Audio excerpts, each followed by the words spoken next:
তো হেল্ল' আজি আমি গৈ আছোঁ কোহিনী থিয়েটাৰ চাবলৈ নগাঁও আমাৰ ঘৰৰ পৰা বহুত বেছি দূৰ নহয় আৰু 14 কিলোমিটাৰ দূৰত আছে অলৰেডি টিকেট হৈ গৈছে কনফাৰ্ম হা কি লাগে যি লাগিব জিলাকে লাগিব আও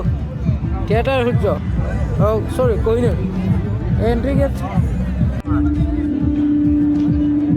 বেষ্ট পাছত তই ক'ত আহিলো আমি কোহিনী থিয়েটাৰ চাব আহিছোঁ নগাঁও ক'ত বহি আছোঁ এইটো ষ্টেজত আমি ইয়াতে হাই এতিয়া আহিলোঁ এইকাৰণে আৰু কোহিনী থিয়েটাৰ চাব আজি আছে পিঞ্জৰা 4টা আহিছোঁ আমাৰ পতাকা আছে পিছফালে হোৱাইট টিকট লৈছে এতিয়া চাম আৰু ইফালে অডিয়েঞ্চৰ ফালে দেখাই দিওঁ কেমেৰামেন হৰ্ষৰ সৈতে মই ৰাজু আলি আৰু ইফালে যদি চাওঁ যিহেতুকে থিয়েটাৰ ষ্টাৰ্ট হোৱা নাই সিহঁতে ছেটিংছবিলাক মিলাই আছে তো চাই থাকক ল'ব পাৰে থিয়েটাৰ যিহেতুকে ষ্টাৰ্ট হোৱা নাই আমি অলপ কিবা খাবৰ কাৰণে ওলাই আহিলোঁ তামাম ভোক লাগিছিলে মানে গতিকে বুট ভাজাটো অলপ খাই ল'ম বিনা জলকীয়াৰে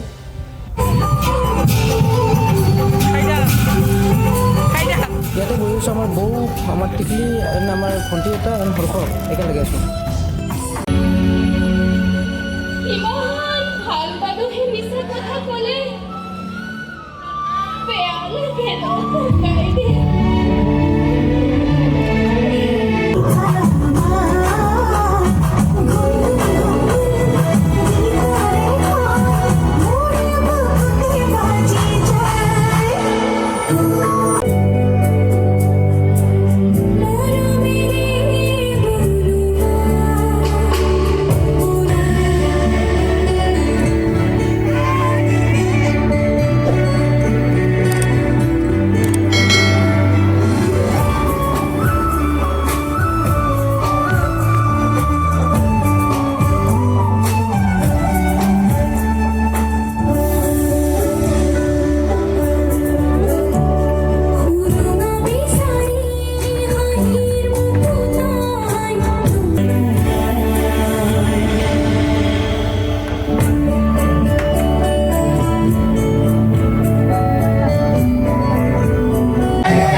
সঁচাকৈ নাটকখন চাই কিনে বহুত ভাল লাগিছে একেলগে কান্দি পেলাব লগা কৰিছে আমিতো অকলে আহিছিলোঁ পৃথিৱীলৈ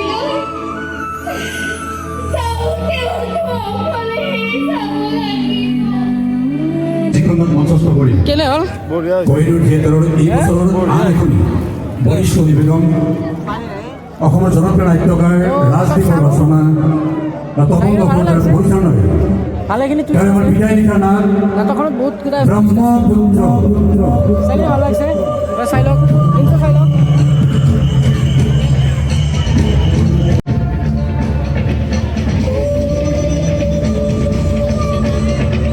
যি কি নহ'লেও কোহিনী থিয়েটাৰ হৈছে বহুত পুৰণি থিয়েটাৰ আৰু অহা বছৰ 50 বছৰৰ সিহঁতৰ আছে আৰু ইয়াত কৰি বহুত বেছি ভাল কোহিনী থিয়েটাৰে দিব এইটো বিশ্বাস আছে কোহিনী থিয়েটাৰৰ ওপৰত এইবাৰো ধুনীয়া যথেষ্টখিনি মানুহ উৎসাহ পোৱা গৈছে এণ্ড ভালো হৈছে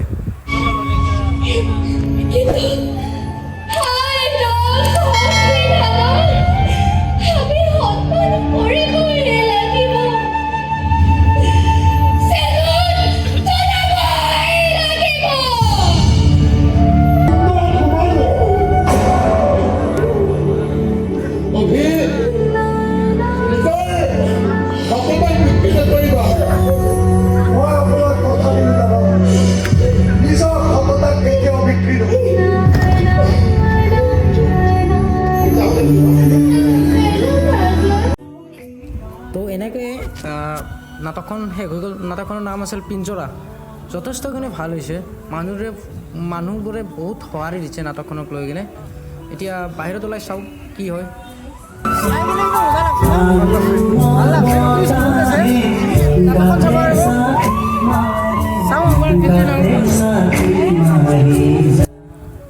ফটোৱে উঠি লওঁ চব লওক